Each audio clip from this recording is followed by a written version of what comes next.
ओम काली ओम काळेश्वरी सर्वांना तुम्हा सर्वांचं आपल्या चॅनलवर अगदी मनापासून स्वागत आहे। येत्या 21 नोव्हेंबर पासून चंपाषष्ठी सुरू होणार आहे। आता चंपाषष्ठी म्हणजे काय, जिला आपण षडरात्र उत्सव देखील म्हणत असतो।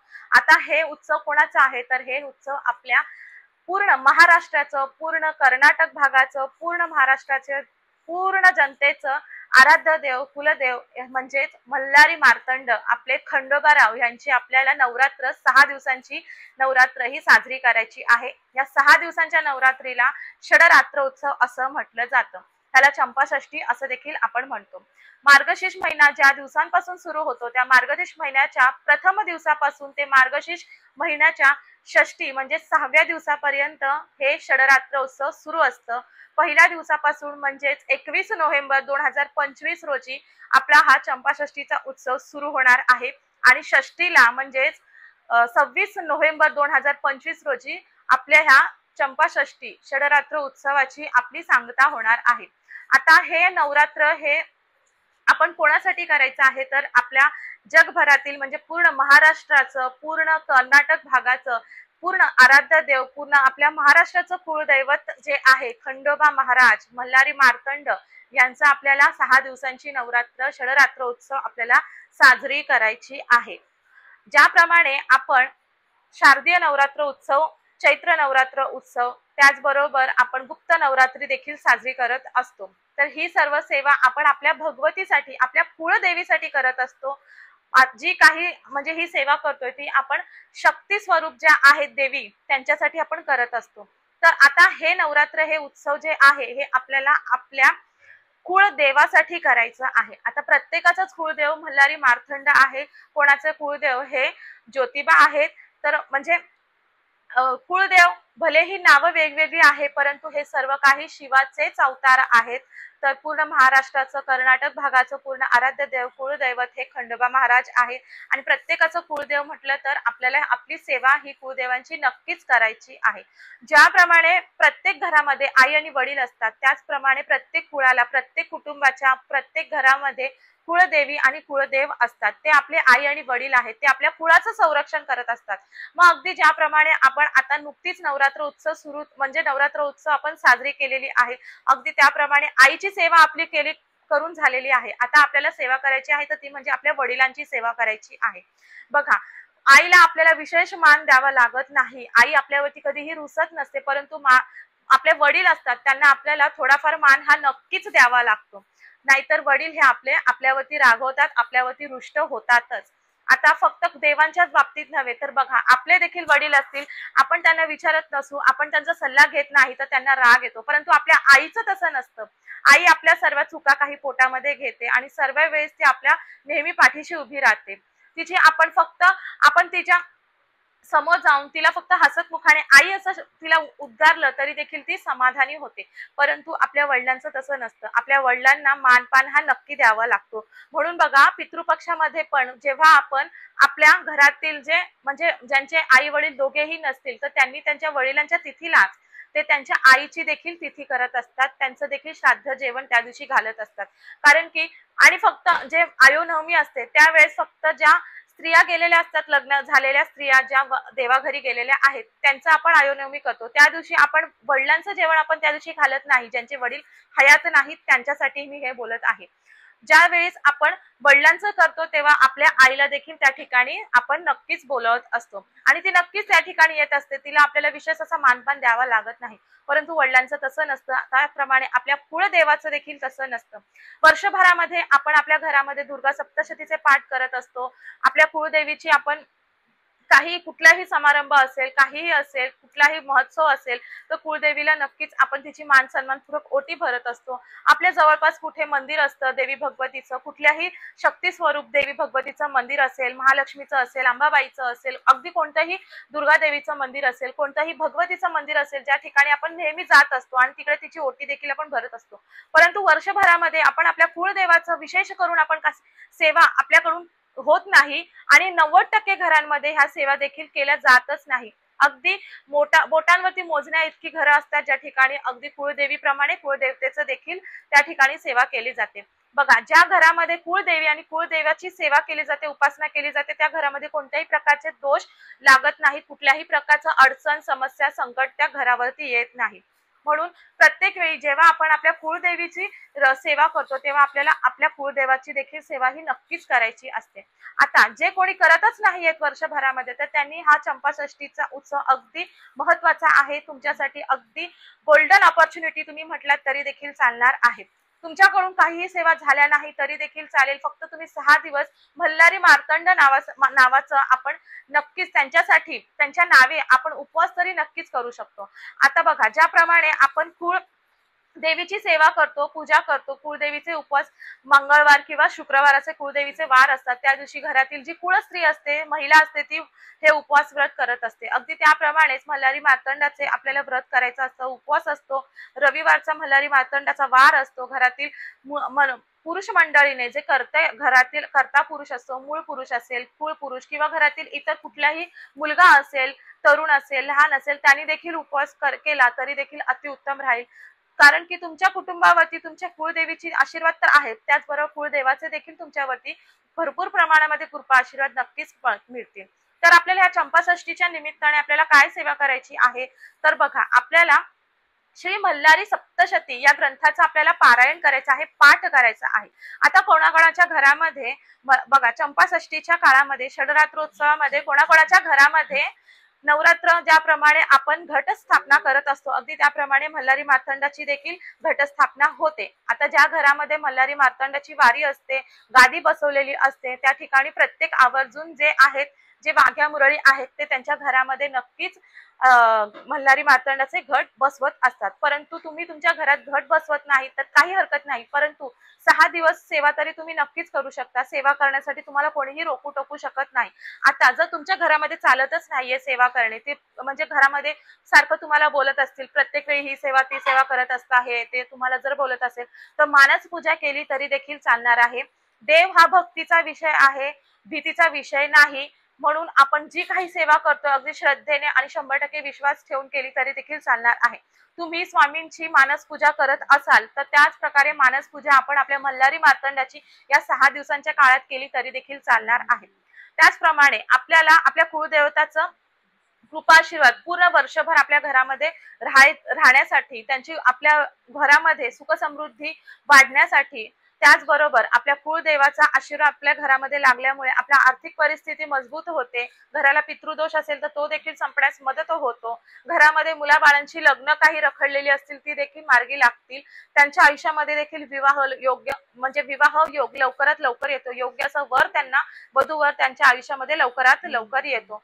संतान प्राप्तीसाठी देखील काही घरांमध्ये अडचणी येतात, तर हे फक्त कुळदेव आणि कुळदेवी आपल्यावरती प्रसन्न नसेल, आपल्याकडून काही कुळाचार राहिला असेल तर त्यामुळे देखील हे होतं.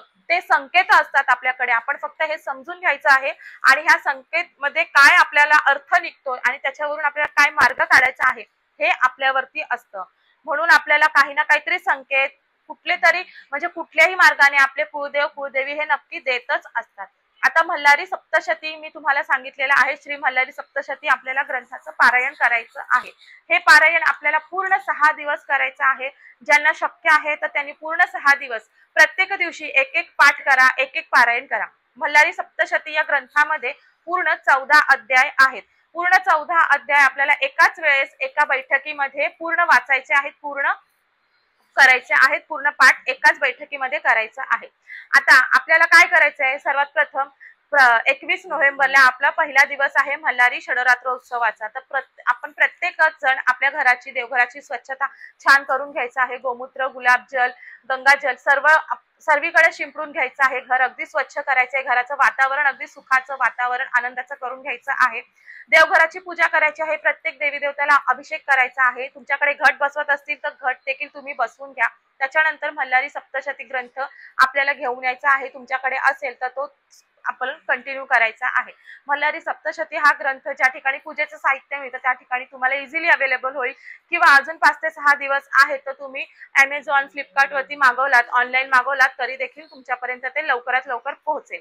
तर अशा प्रकारे तुम्ही मल्हारी सप्तशती ग्रंथ आपल्या घरामध्ये घेऊन यायचा आहे सर्वात प्रथम। त्याच्यानंतर ज्या प्रकारे आपण स्वामी चरित्र सारामृताचं ग्रंथाचं पारायण करतो, दुर्गा सप्तशतीचं पारायण करतो, अगदी त्याच प्रकारे आपल्याला पूजा मांडणी करायची आहे। आता पूजा मांडणी करण्यासाठी जागा नाही तर काही हरकत नाही, आपण आपलं मल्हारी सप्तशती जे ग्रंथ आहे ते एका पिवळ्या कापडामध्ये आपल्याला ते गुंडाळायचं असतं आणि ते आपल्या देवघरातच ठेवायचं आहे। ज्यावेळेस तुम्ही अध्याय करायला बसणार तेव्हा ते आपल्याला घ्यायचं आहे। फक्त हातामध्ये अशा प्रकारे घेऊन ग्रंथ कधीही वाचायचा नाही, कुठलाही ग्रंथ त्या आपण असा हातामध्ये घेऊन वाचायचा नाही। ग्रंथ वाचण्यासाठी पारायण करण्यासाठी जे स्टँड असतं ते तुम्ही घ्यायचं आहे आणि त्याच्यावरती ठेवूनच तुम्ही तुमच्या पारायणाला सुरुवात करायची आहे। दिवा प्रज्वलित करायचा आहे सर्वात प्रथम, धूप दीप अगरबत्ती लावा। आता हे तुम्ही पारायण सकाळीपासून ते संध्याकाळपर्यंत अगदी दुपारच्या 12 ते 12:30 ह्या वेळेमध्ये केलात तरी देखील चालणार आहे। आता तुम्ही ऑफिसला जाता, वर्किंग आहात, घरामध्ये लहान मुलं वगैरे असतील तर तुम्हाला तुमची वेळ जे काही ऍडजस्टमेंट करून तुम्हाला तुमच्या वेळेनुसार तुमच्या सवडीनुसार तुम्ही हे पारायण करू शकता। त्याचबरोबर आपण जेव्हा हे पारायण करताना म्हणजे करण्यासाठी ही सेवा तुम्ही संकल्पयुक्त पण करू शकता किंवा विदाऊट संकल्प केला तरी देखील चालणार आहे। संकल्प कसा करायचा आहे अगदी प्रत्येक सर्वजणांना माहित आहे। संकल्प केला तर आपण आपल्या सेवेशी बांधिलकीमध्ये जातो, बांधून राहतो, म्हणजे कुठलीही परिस्थिती असू दे आपल्याला ते पूर्ण करायचंच आहे म्हणून आपण संकल्प करतो। त्याचबरोबर तुम्हाला कुठलीही इच्छा न ठेवता फक्त तुम्हाला मल्हारीची सेवा करायची आहे, आपल्या कुळदेवाची सेवा करायची आहे म्हणून तुम्ही हे पारायण करताय तर अगदी वेल अँड गुड आहे तुमच्यासाठी।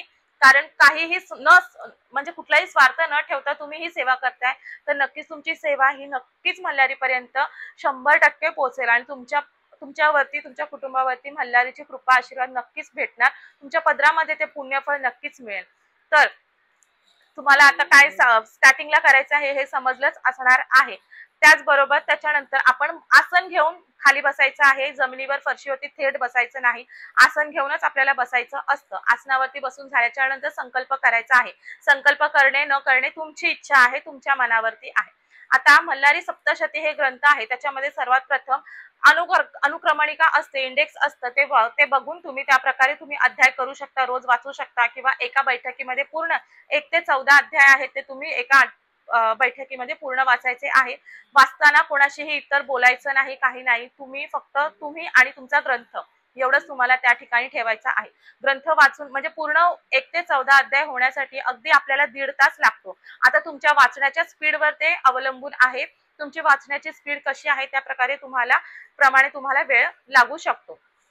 तर म्हणजे बघा सर्वात प्रथम आपल्याला मल्हारी सप्तशती ग्रंथ आपण जेव्हा ओपन करतो उघडतो तेव्हा सर्वात प्रथम आपल्याला स्वामी स्तवन जे आहे ते वाचायचं असतं। त्याच्यानंतर आपल्याला मल्हारी कवच वाचायचं आहे, त्याच्यानंतर आपल्याला मल्हारी हृदय कवच वाचायचं असतं, स्तोत्र वाचायचं आहे। त्याच्यानंतर मल्हारीचे नामस्तोत्र आहे, नामजप आहे ते आपल्याला वाचायचे आहे आणि त्याच्यानंतर आपल्याला 1 ते 14 अध्याय आहे ते सलग वाचायचे आहेत।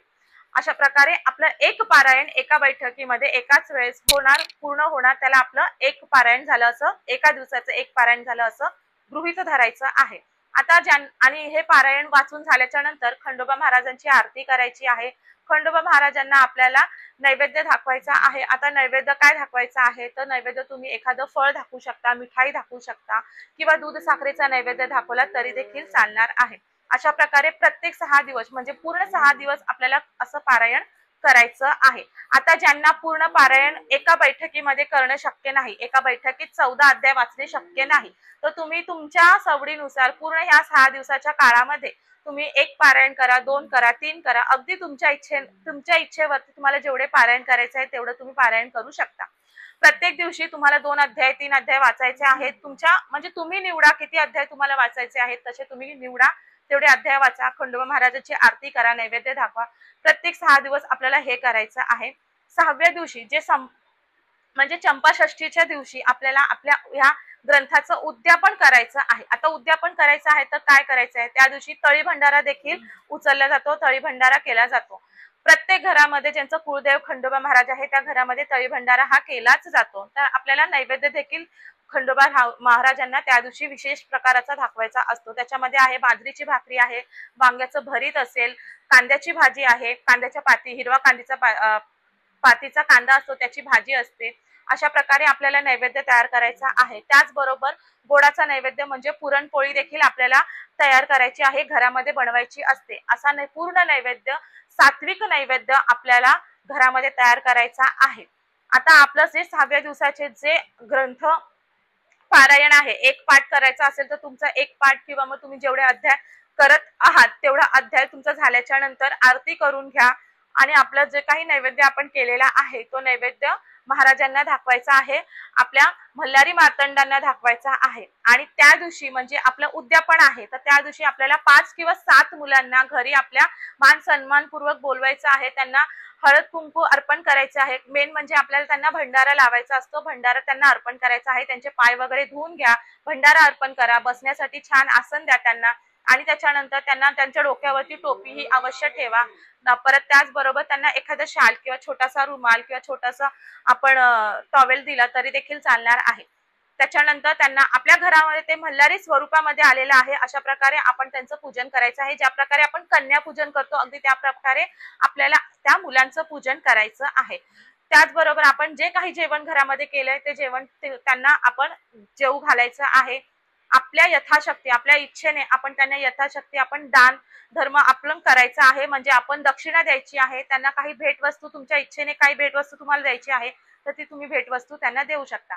आता तुम्हाला मुलं नाही सापडली, अगदी एक मुलगा सापडला तरी देखील चालेल किंवा एक पुरुष मोठा पुरुष जो आहे लग्न झालेला असेल न झालेला असेल ते काही हरकत नाही, कुठलाही एक पुरुष मंडळ आपल्याला चालेल, त्याला देखील आपण घरामध्ये जेवू घालू शकतो। मान सन्मानपूर्वक त्याचं पूर्ण नीट व्यवस्थित सर्व मान सन्मान त्याला द्या, अशा प्रकारे आपण उद्यापन आपलं करायचं आहे। तळी भंडारा वगैरे पूर्ण झाल्याच्या नंतरच आपण ही मुलं जेवू घालायची आहेत। आता तळी भंडारा तुमच्या घरी, तुमच्या पद्धतीमध्ये, तुमच्या भागामध्ये ज्या प्रकारे तुम्ही तळी भंडारा करता त्या प्रकारे तुम्हाला तुमच्या घरच्या पद्धतीनुसार तळी भंडारा करायचा आहे। तर अशा प्रकारे आपल्याला श्री मल्हारी सप्तशती या ग्रंथाचं पारायण करायचं आहे। आता आपल्या घरामध्ये पुरुष मंडळी काही सेवा करायला मागत नाहीत तर ना काही हरकत नाही, तुम्ही घराच्या कुळस्त्री आहात, महिलांनी ही सेवा केली तरी देखील चालणार आहे। म्हणजे ग्रंथाचं पारायण महिलांनी केलं तरी चालणार आहे। पुरुष, स्त्रिया, लहान मुलं, वयस्कर अगदी कुणीही हे ग्रंथाचं पारायण करू शकतात। नियम फक्त आपल्याला एवढा पाळायचा आहे, 6 दिवस आपल्याला पूर्ण ब्रह्मचार्याचा नियम कडकडीत पाळायचा आहे। मांसाहार, मद्यपान पुरुष मंडळी करत असतील तर तुम्ही ग्रंथाचं पारायणाच्या वेळेत तुम्ही अजिबात मांसाहार मद्यपान करायचं नाही। त्याचबरोबर परांना आपण घ्यायचं नाही, इतर कोणाच्याही शेजारी नातेवाईक कोणाच्या घरी जाऊन जेवायचं नाही, कोणी काही दिलंय तर ते देखील खायचं नाही, परांना अजिबात घ्यायचं नाही, सात्विक राहायचं आहे, सात्विक भोजन करायचं आहे। शक्य असेल जमेल तर 6 दिवस पूर्ण उपवास केला तर अतिउत्तम राहणार आहे। आपण नवरात्रीच्या 9 दिवसामध्ये भगवतीसाठी आपण 9 दिवस उपवास करतो, अखंड उपवास करतो, तर आपल्या वडिलांना प्रसन्न करण्यासाठी आपण 6 दिवसाचा उपवास तर आपण नक्कीच करू शकतो। म्हणून उपवास केला तरी देखील अतिउत्तम आहे। किंवा तुम्हाला उपवास करणे शक्य नाही तर अगदी एका वेळेस म्हणजे संध्याकाळीच तुम्ही जेवलात तरी देखील चालेल, एक वेळेसचं तुम्ही अन्न ग्रहण केलं चालेल, फक्त सात्विक अन्न ग्रहण करा। मांसाहार घरामध्ये अजिबात शिजवायचा नाही, आणायचा नाही, काहीही नाही। एवढेच नियम आपल्याला पाळायचे आहेत, बाकी अजून कुठलेही नियम आपल्याला विशेष असे ह्याच्यामध्ये पाळायचे नसतात। तर ही माहिती तुमच्यापर्यंत मी अगदी मोलाची आणि योग्य तीच माहिती मी पोहोचवलेली आहे। ही माहिती तुम्हाला आवडली असेल, माहिती उपयुक्त वाटत असेल तर नक्कीच आपल्या व्हिडिओला लाईक करा, जास्तीत जास्त शेअर करा आणि आपल्या चॅनलवर तर तुम्ही नवीन असाल तर सबस्क्राईब देखील करा। फेसबुकवर पाहत असाल तर आपल्या चॅनलला फॉलो नक्कीच करा। श्री स्वामी समर्थ। ओम काली जय महाकाली, ओम काळेश्वरी।